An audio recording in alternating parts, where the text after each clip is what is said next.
Welcome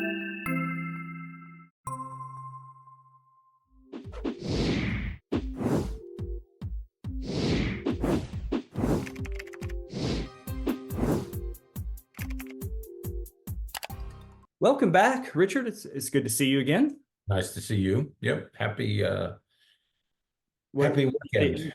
we're at the end of January. Actually, we both have been celebrating our birthdays over the last few days. Oh, that's right. And Yeah. it's just that time of year because so many of us that in our families celebrate our birthdays right around the same time. So Right. January's birthday month for a lot of us. yeah, Lots of celebrating in the middle of January.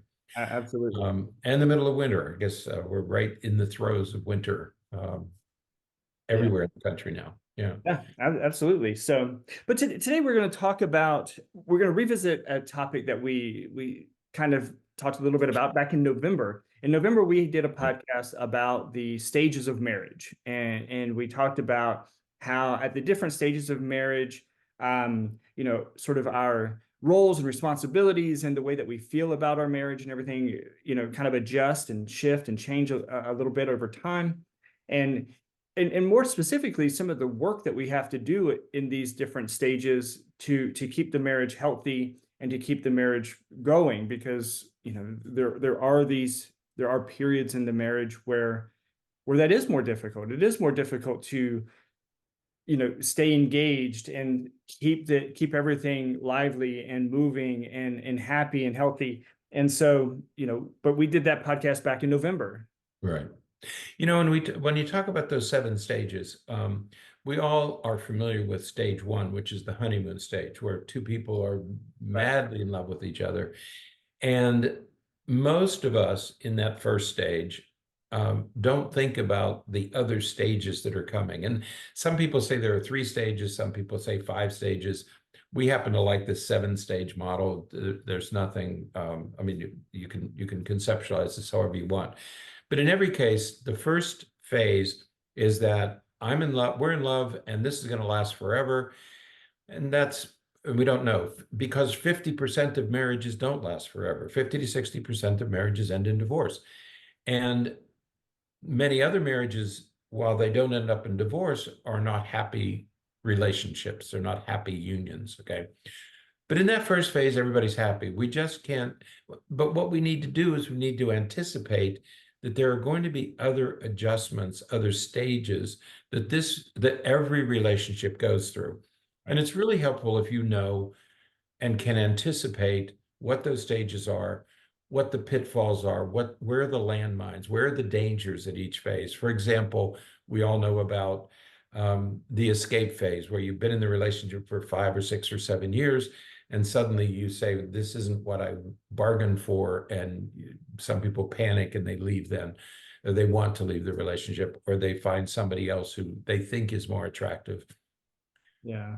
But if we know the stages and you know what the problems are, and then you can manage each stage a little bit better, except for the honeymoon stage. I think the honeymoon stage is the easiest part. I think every other stage has unique challenges. Right. There are going to be problems. And couples need to be aware of these and to know how to manage them. Well, I think that the challenge with the honeymoon phase is that we're blind, Yeah. and we have to find a way to see each other in a real set, in a real way. And Right. I think that that's one of the reasons why a lot of people end up getting married, and especially doing so very quickly, because that this is the phase where love is blind. You don't see some of those things that later on is going to potentially be a problem, and so we have to be mindful about some of those perspectives. But you're right.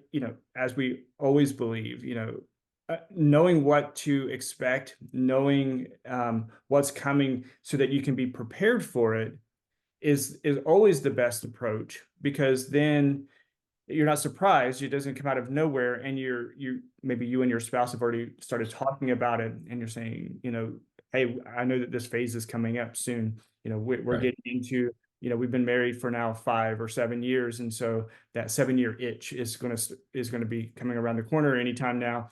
how can we keep this fresh and stimulating and enjoyable for both of us? That's right. I mean, there's a reason why there are these two danger zones in marriages, that 5 to 7 year period and about the 18, 19, 20 year period, because that's when the kids are, that's empty nest. Right. So there are good reasons for these things.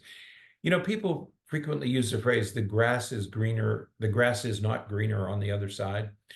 And I think what we need to remember is that you get discouraged, disgruntled, disheartened by the relationship that you're in, and you think, oh, this would be better.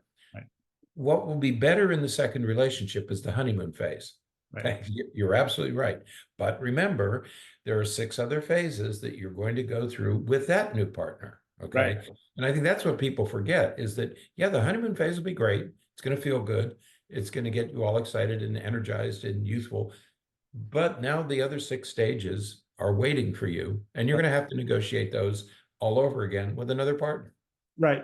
Absolutely. And whenever someone says, the grass is greener, the grass is always greener on the other side, I like the idea of combating that with, if the grass is greener on the other side, then you need to take care of your grass.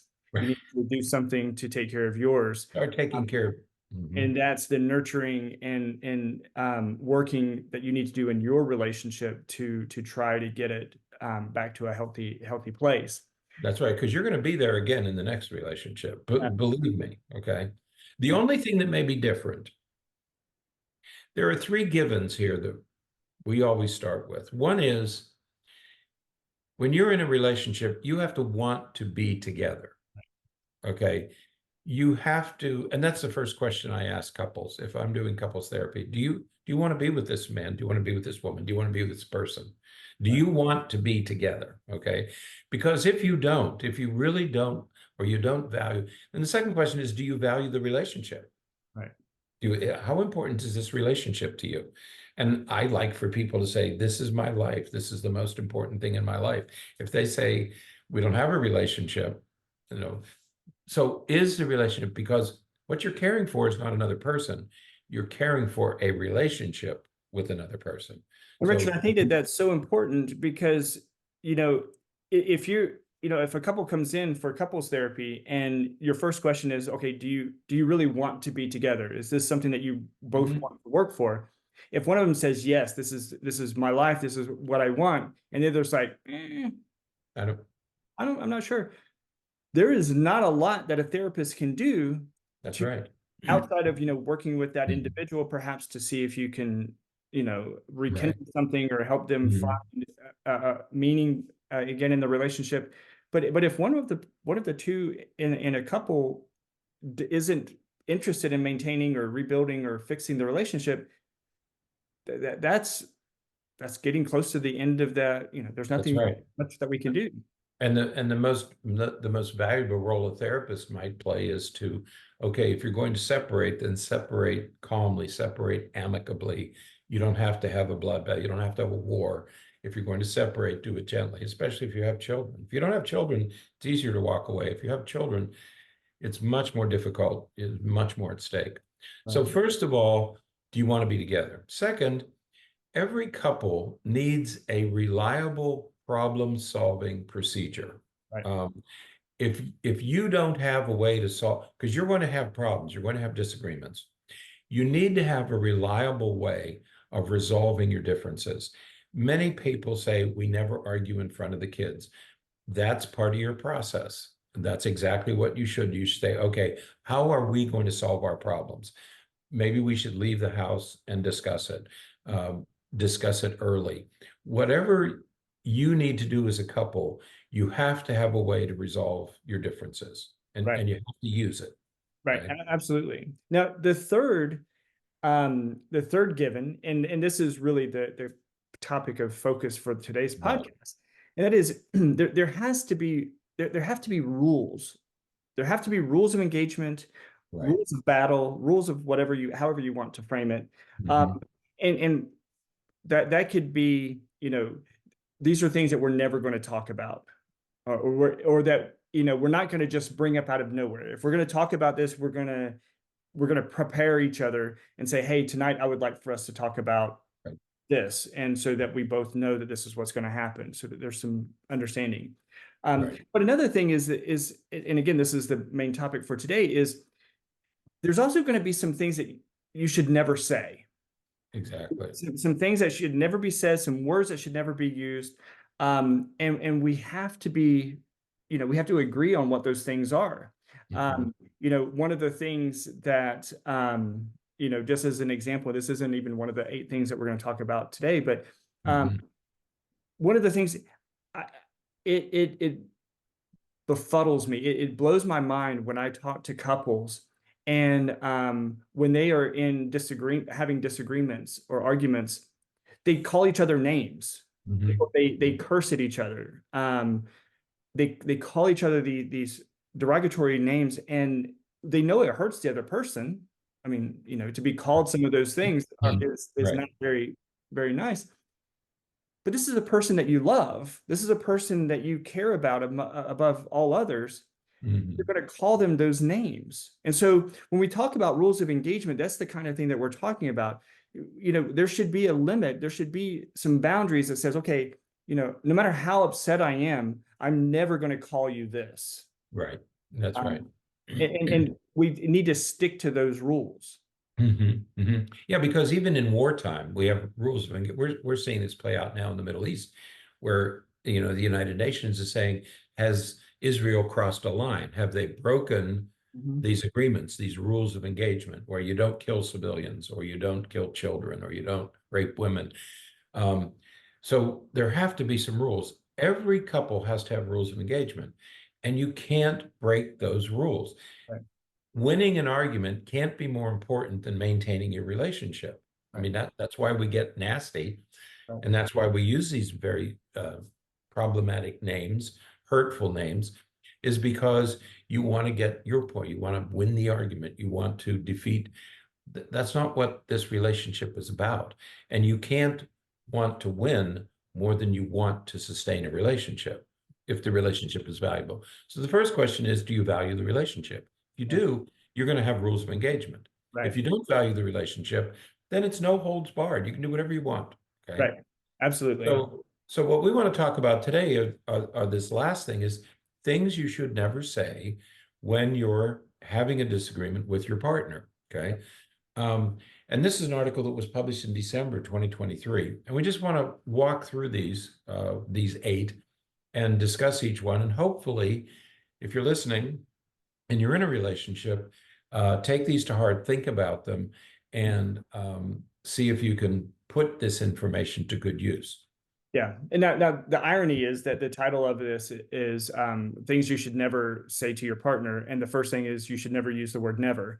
The first rule is you have to avoid overgeneralizations. So Right. saying things like you always do this or you never do that. We have to be careful using those kinds of words, because rarely is that the case. That's true. Never That's listen right. when I'm talking to you. Mhm. Well, that's not true. There may be times, maybe situations where your partner doesn't listen or doesn't seem to listen, but it's not that they never listen or Right. you always do this. Mhm. Not always. Right. Now, it may be more times than not, but when you use the overgeneralizations, what you're doing is you're trying to put the other person in this position of you're always the bad guy. You're consistently doing things to Mhm. hurt me or to bother me or to Mhm. damage the relationship. And usually that's not the case. That, and the other thing that it does is it moves the whole discussion from the problem. Mhm. I have a couple right now. For some reason, it really bothers him when his wife or girl partner leaves her socks on the floor. Nobody knows why. It really bothers him. All he wants to do is to get her to pick up the socks and put them in. If he says, you never put your socks, that's immediately going to put her in defensive mode. They're both going to forget about the socks on the floor, and they're in full battle combat now. They're in full battle gear, and they're going to have this is going to become a huge discussion. Mhm. All I want you to do is pick up the socks. Mhm. Bernie, you've said this many times. All I want you to do is clean your room. You don't have to like the idea that you're cleaning your room. I just want you to clean your room, okay? We don't need to go into a much larger discussion about you never do, your room's always a mess. It's not always a mess. Right. It's a mess right now. Let's focus on the problem at hand. Don't make the problem bigger than it really needs to be. Right. The second rule of engagement is avoiding what's called deflection. And we use deflection in some pretty interesting ways, but one of the ways is our partner or significant other will say something and you'll say, yeah, but, and then we go into an explanation for why they're wrong or Right. why there's an excuse or there's another explanation for the problem. And really what it means is that you're not really listening to each other. Right. You're not Right. really paying attention because, yeah, but oftentimes comes immediately after the statement from your partner. And so what that means is that as your partner's talking, you're already trying to think of an exemption or a way to excuse the behavior. And so as soon as they finish, you say, yeah, but you did this the other day, or yeah, but you said it was okay for that to happen, or and it's just a deflection to shift away from really, again, what's the point that's trying to be made off to some other explanation or excuse. Right. And a good example is cell phones. People say, hey, can you put down your cell? Can we talk? Can you put down your cell? Well, you're on your phone more than I am. They say, yeah, I will, but you're on your phone more than I am. That's deflection. That's moving everything away from the issue at hand. Right. Listen to your partner, hear what they're saying, and deal with that issue. Stay focused on that issue. And most of all, don't deflect, because when you deflect, you're saying to the other person, I don't value what you're telling me. I'm not, I'll give you a perfunctory, I'm sorry, but you really don't mean it. And then you're shifting from the request or the problem to something much different. Okay. Absolutely. The third is to avoid comparisons. And it's interesting how parents especially will talk about this with their children. They'll say, oh, I'm not supposed to compare, but Right. so they're using the second violation. But they'll say you should be more like, and we are making comparisons to some other person that we're idealizing. And this is, I get where some of that comes from, but I think one of the problems is that you don't really know everything about that other person. You're not married to that other person, and so you should be more like Richard. He does this and this and this. Right. Well, but you don't know all these other things that he does that could be a problem for you. So Right. you want me to be more like him, but there's so much about him that you don't know. So, but making comparisons like that really, like you said, is just going to put the person on the defensive, and it's going to make the person feel like, okay, so you're valuing the other person above me. Yeah, And I'm your spouse. those have to be some of the cruelest words. You should be more like your brother. Mm-hmm. Well, first of all, it puts the brother in an elevated position, and it completely dismisses the other child. Right. That I don't value you, I value him. That's what they're hearing. Right. I don't care what you intend. I don't care what you meant, but that's what the child is hearing. Yeah. And a partner, it's the same thing. You should be more like so-and-so. I don't know what Harry and his wife do. I don't know what their relationship is. I mean, maybe they've negotiated a completely different relationship. All we have is our relationship. I don't know what they're like. We don't live there. Okay. Right. So don't ask me to be like him, because I don't know their life. Well, and it just opens the door for him to say, well, I can't be more like him because you're not like her. If you were more like her, maybe I could be more like him. So it doesn't really get you anywhere.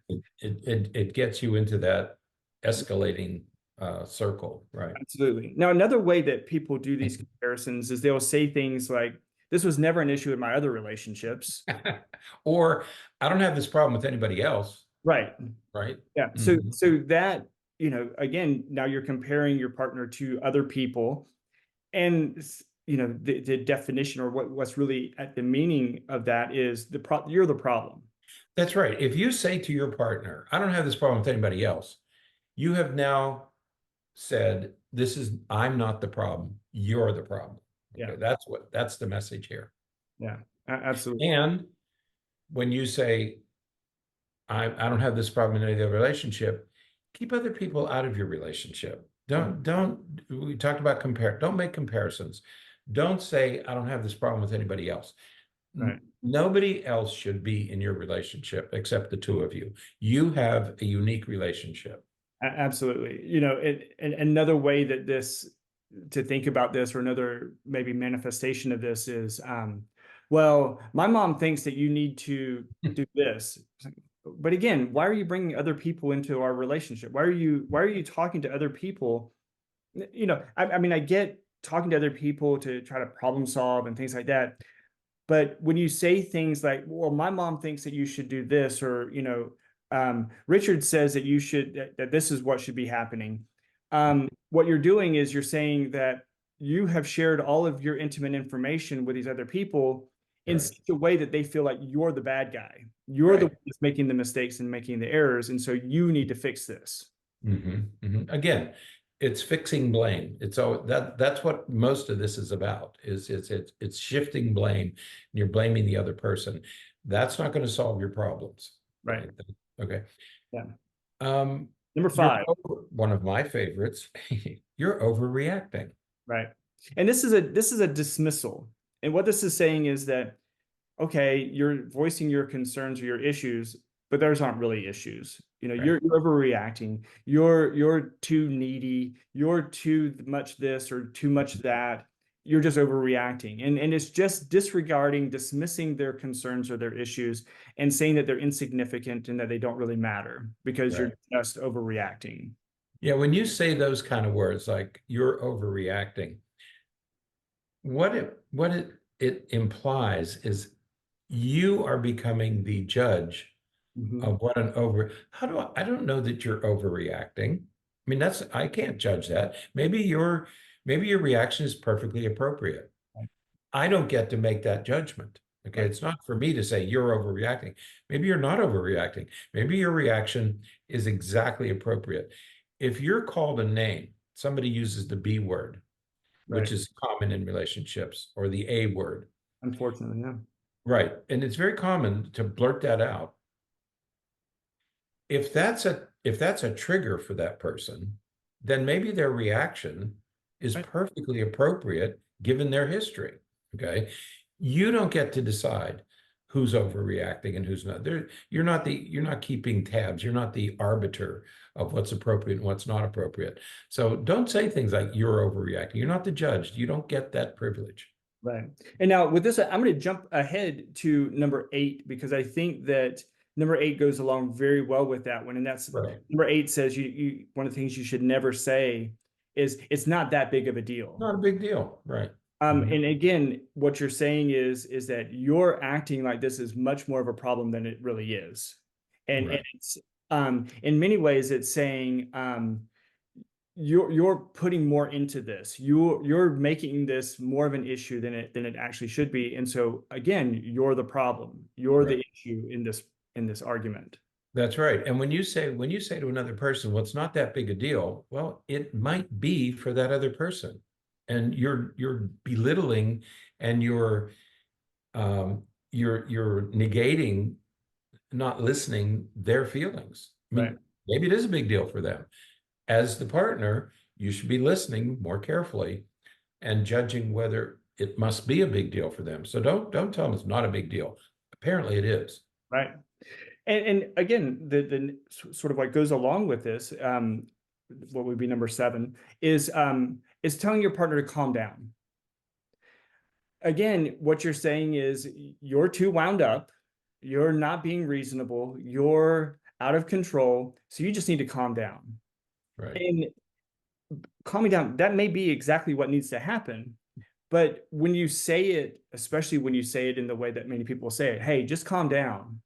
Or, hey, calm down. You're just getting too crazy. Right. It's not that big of a deal. All these things kind of go together. Again, you're trying to put yourself above them. Like, look, I'm calm. Look at me. Can't you be like me? Right.